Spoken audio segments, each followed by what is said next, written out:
Hai, Assalamualaikum warahmatullahi wabarakatuh dan salam sejahtera. Saya Syahril Osman, atau Cikgu Syahril. Saya seorang bekas guru. Saya pernah mengajar selama 22 tahun di sekolah-sekolah kerajaan, sekolah swasta dan sekolah-sekolah antarabangsa. Kini saya telah menceburkan diri dalam bidang perniagaan dan perniagaan yang saya usahakan ini baru saja memasuki tahun kedua pada tahun ini. Saya merupakan seorang penulis. Saya telah menulis buku sebanyak 116 buku sejak tahun 2017. Hari ini saya ingin review satu buku. Okay, ini adalah buku speaking. Buku ini digunakan oleh para pelajar di sekolah antarabangsa. Buku ini baru saja saya terbitkan pada tahun lepas dan buku ini boleh digunakan untuk tempoh 3 tahun saja, iaitu tahun 2022 hingga tahun 2024.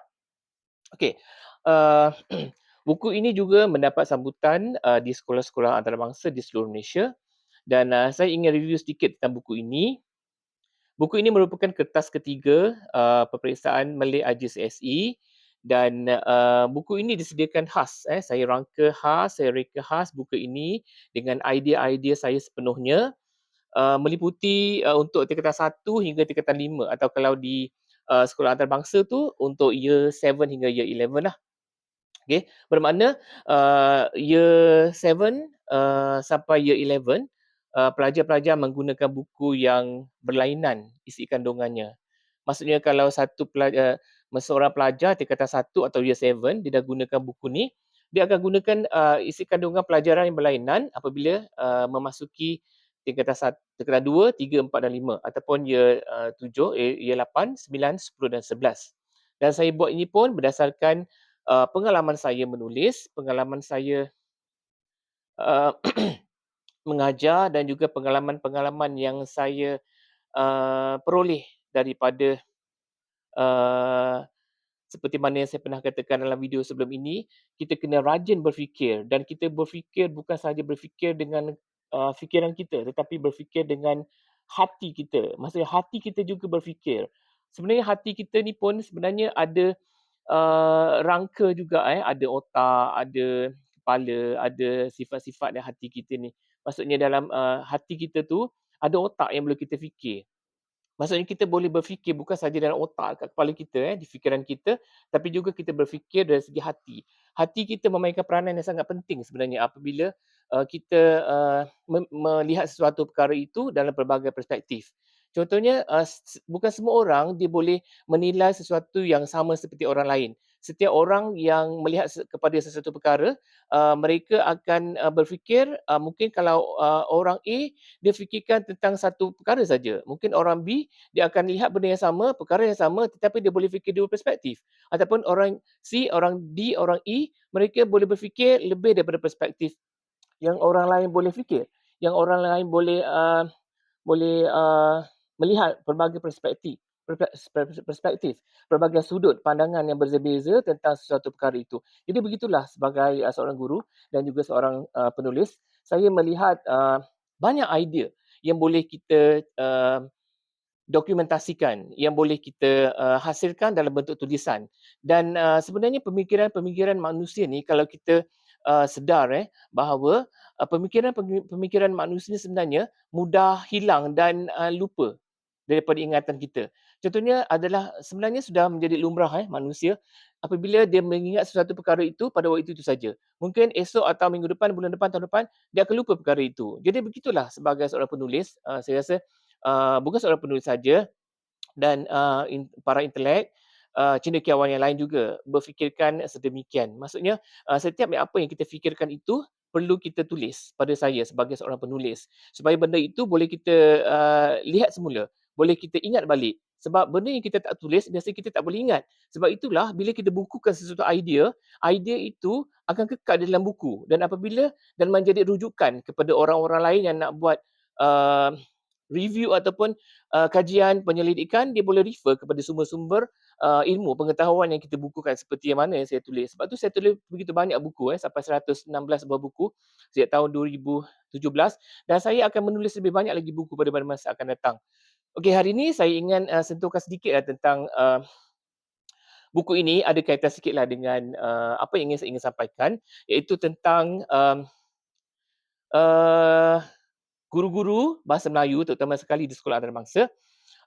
Sedikit tips saya nak bagi, kepada guru-guru muda atau guru-guru yang baru, menceburkan diri dalam bidang, perguruan, baru menjadi seorang pendidik untuk mengajar pelajar-pelajar di sekolah antarabangsa, terutama sekali, bagi subjek bahasa Melayu.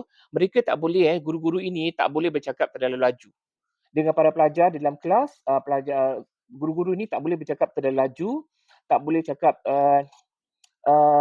terlalu menyebut perkataan yang bersambung-sambung. Contohnya dalam satu ayat, dan tak boleh cakap dengan ayat yang panjang. Kena cakap ayat pendek-pendek, dan ayat yang pendek-pendek tu mestilah disebut dengan suku kata-suku kata yang jelas.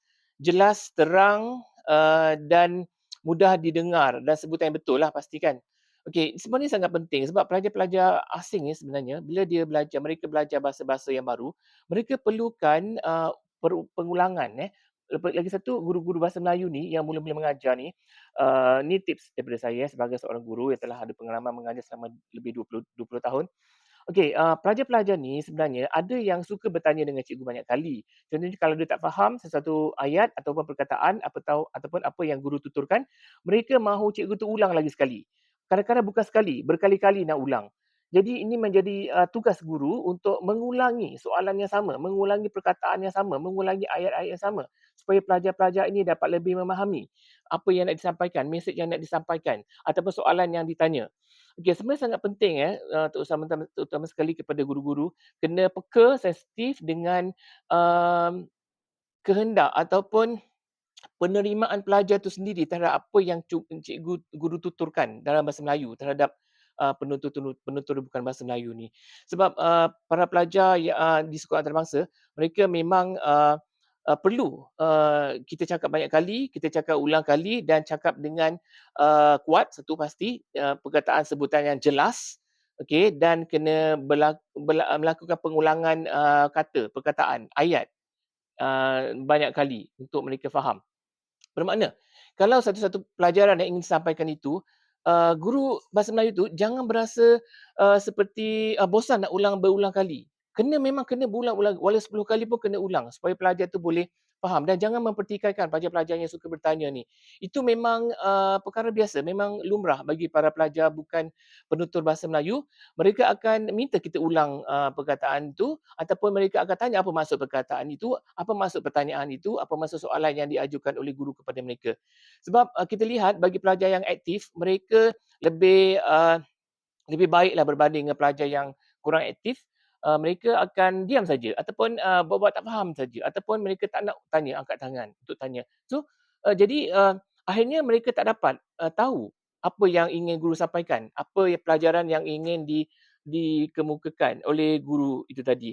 Jadi sangat penting, sekali lagi guru memainkan peranan sebagai, um, seorang guru yang mengulangi perkataan yang sama, ayat yang sama, pernyataan yang sama, perkataan dan pernyataan yang sama secara berulang kali dan jangan bertutur dengan laju. Contohnya antara perkataan dengan perkataan tu jangan sambung terlalu laju. Dan satu perkataan yang panjang contohnya berimbuhan, jangan sebut terlalu pantas, sebut bersuku kata. Contohnya melakukan, jangan cakap melakukan. Melakukan tu sebut banyak kali dengan jelas, terang dan nyata. Supaya pelajar ni boleh faham bukan saja maksud perkataan itu tetapi sebutan suku kata setiap tutur kata yang guru ingin sampaikan kepada para pelajar. Jadi itu saja perkongsian saya pada kali ini iaitu guru bahasa Melayu mestilah sekali lagi bercakap dengan jelas, terang dan nyata serta kuat, suara yang kuat dan juga, jangan cakap terlalu laju, terlalu pantas. Jadi itulah, sebesikit yang ingin saya kongsikan.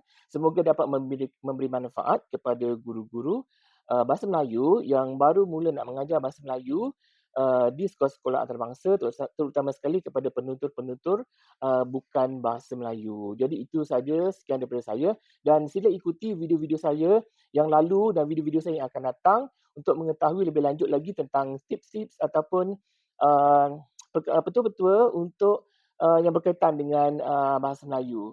Itu pengajaran dan pembelajaran. Itu sekian saja daripada saya, Syahrir Osman, pengasas Syahrir Education. Sekian, Assalamualaikum warahmatullahi wabarakatuh.